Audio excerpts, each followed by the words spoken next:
What's up, everybody? Kip Ioane, founder, lead facilitator, Teams of Men here, coming back at you with our 7th edition of the HuMANiTEAM Report, our digital newsletter.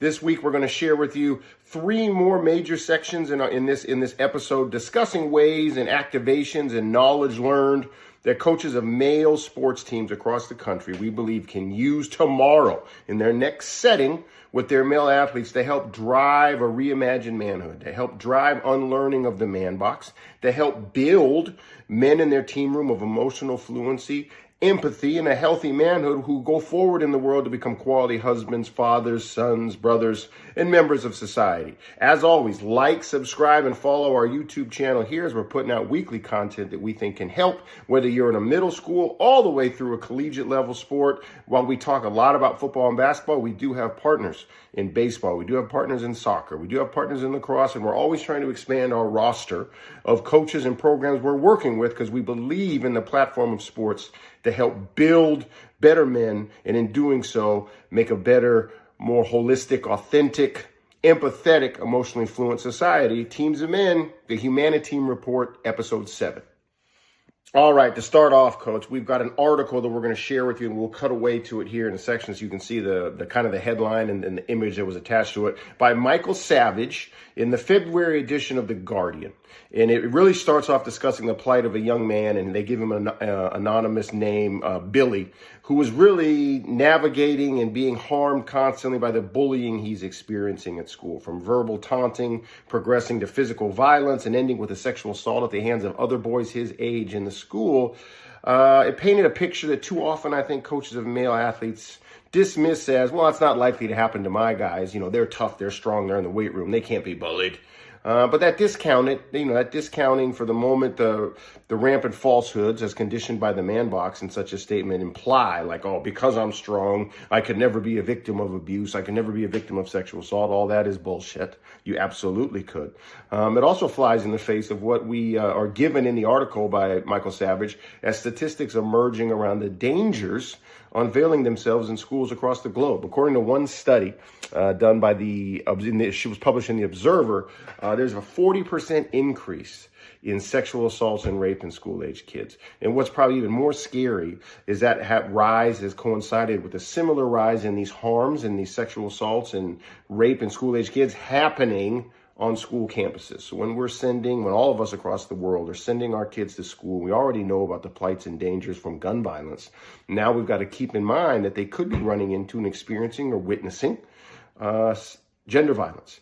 As Kate Parker is quoted in the article, she's the founder of the Schools Consent Project, a concerning trend is happening. Despite efforts to educate young people on consent and respectful relationships, many are still possessing regressive views around consent and sexual activity and what constitutes a healthy, intimate relationship, especially those that are influenced by extreme online content. And we're going to get into more of the Andrew Tate, the incel, and the manosphere space later today. But what I wanted to really emphasize with coaches, from not only having you share this article, which you can find in the link to the episode here, but if you are opting out of these conversations around consent or what healthy relationship skills are, what healthy, intimate relationship skills are, if you're opting out of these conversations with your players in your team room, I don't want to get involved, I don't want to be part of their dating scene, you're opting them into going to search for these answers elsewhere.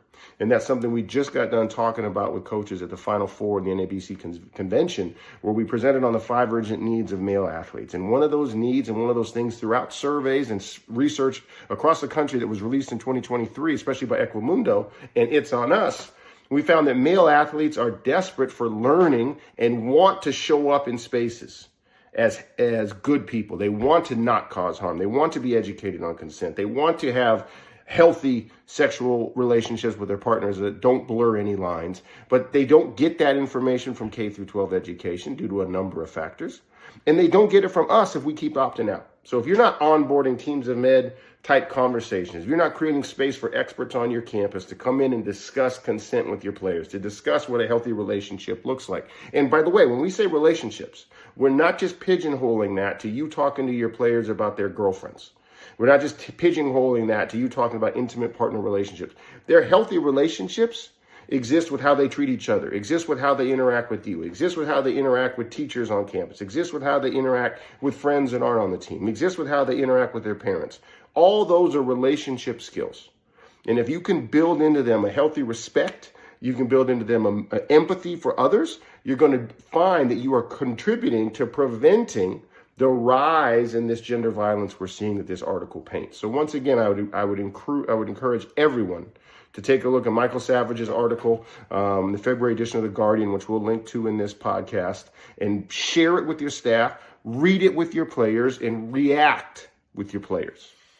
Next one is kind of similar to our We Read It So You Can Act On It format that we use for another series that we do on our YouTube channel here with Teams of Men. But this one we included in the past newsletter that we want to use here in the HuMANiTEAM, and it was underneath in our Clicks Worth Your Time. And it was titled Mainstreaming the Manosphere's Misogyny Through Effective Homosocial Currencies, Exploring How Teen Boys Navigate the Andrew Tate Effect. And it's an exceptionally long study, so I'm not going to read it to you here. You can always message us and we'll send you the full study. But it was done by Craig Haslup, Jessica Ringrose, and Betsy Milne, and I found it on journals.sagepub.com.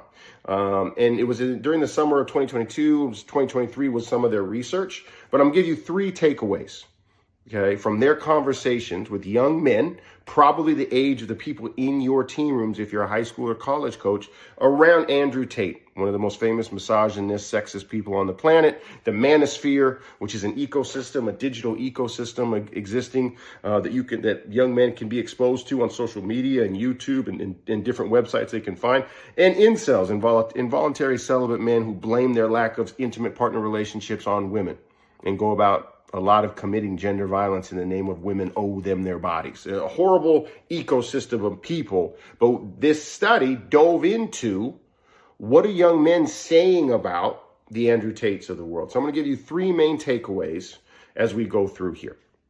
To start with, I think one of the first ones coaches should know that according to the study, Andrew Tate and similar influencers promote a misleading image of masculinity that ties success to being dominant over women and showing aggressive behavior. And then they glamorize that masculinity to attract young men to it.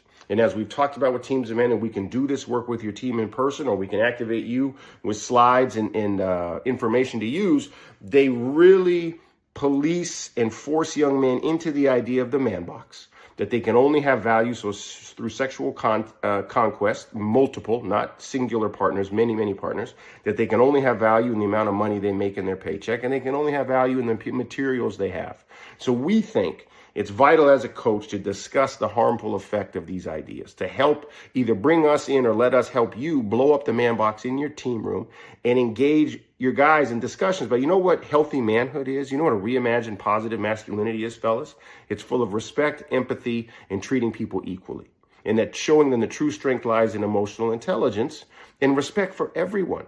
I think a relevant quote on this number 1 takeaway from this is Tate's online videos promote ideas that women are men's property, their bodies are men's property, and that women somehow bear the responsibility for rape and regressive stereotypes that women themselves have nothing to do with, but Tate will have the guys believing that it's women's fault we believe the awful things that some men believe about women.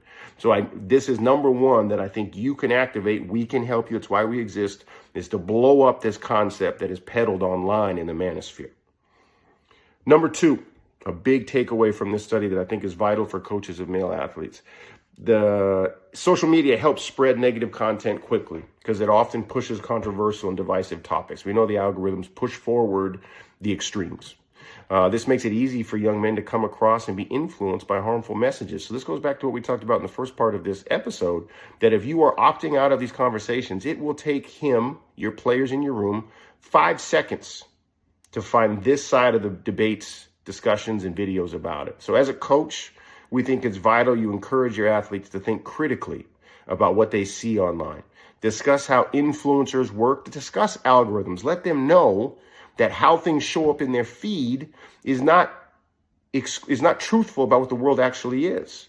Discuss how influencers like Tate manipulate the algorithms and create content that grabs attention, and why it's important to question the messenger and the message and the source of where they're getting their information. And that requires you to have these conversations with them. Like the article mentions, despite the ban that TikTok put on Andrew Tate, his content still circulates through other sharing accounts. Other men are still sharing his stuff. His individual account is banned, but other guys on TikTok are still pushing his content out.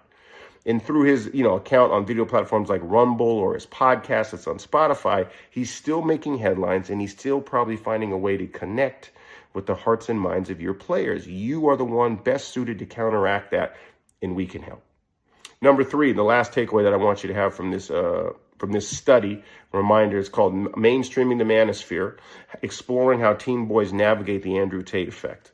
The third takeaway that we think is vital for coaches is figures like Andrew Tate, incels in the manosphere, exploit young men's concerns about their future and self-worth. Because young men do have fear and uncomfortable emotions bubbling up in them when they're teenagers or young men in your programs about who they're going to be, about who they should be. And those are all normal feelings. We're not telling them to erase those or ignore those. We're telling you need to step into that void and help them navigate. Otherwise, the Andrew Tates of the world will. Like the article says, Tate plays on boys' fears about their economic futures, their relationships, and their place in structures of society, and styles himself as the maverick meant to help them reach their kingdom.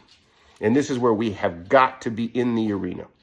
Coaches, you all want your players to step up in the moment. You all want your players to take on the challenge and the risk of stepping on the football field, the baseball diamond, the basketball court, and putting their whole selves into it. We need to do the same thing in these conversations, because the young men in our team room are being bombarded with these messages that only we have the time and the space and the regular access to help them counterdict what these things are saying. Last thing, Coach, here in the HuMANiTEAM Report, episode 7. I want to share with you, it was first posted on X by @_BlackZA. Okay, and it's a fantastic graphic you can put up in your next team meeting, or you can text it if you're out of season to your players in your text group, in your Snap group, whatever medium you use to communicate with your players out of season. And this graphic that we'll put up here says it's 100% okay to look at me and not find me attractive. Your preference is your preference. The problem starts when you want me to feel bad about myself because I don't fit your standards. So powerful. Now, here's how you frame it, and here's how you activate it in a Teams of Men meeting session. I'm going to give you the 5 questions you use right now. You can remember this again. You can text these 5 out with your players to their text and have them send back answers, or use it in person the next time you have your team. This is what a Teams of Men session would look like. You'd use that exact post, okay? And then you'd say, question number 1, how would you say this landed with you, fellas, the first time you read it? When I just put it up on screen, how'd it land with you? Question number 2, did you expect this to be authored by a man or a woman? Why? Unpack why they thought one way or the other. Question number 3, same setting, same time. When you first read this, what scenario did you envision it being in reaction to? Why would this person feel the need to defend their feelings around their own appearance? What do they think? Where do they think that arises? Number 4, if you said this out loud, fellas, to your male friends who aren't part of this team, what do you think their reaction would be? How would it be different to what we know in our team room? Question number 5, do you think you've ever made someone feel bad about their appearance? When or how? Reflect on that. In hindsight, how do you feel about yourself? What's the mirror training moment for yourself? Last one, number 6. This is where we're steeped in vulnerability now. Hopefully you've created that family culture you claim, where vulnerability is required, and that means we all have to meet each other in respect. Has anyone ever made you feel bad about your appearance, how you physically look, your face, your body, your muscles, your body structure, whatever? When and how did that happen? Boom. That sentence, right? That segue, that posting we had you do, followed by those 6 questions, is what Teams of Men is.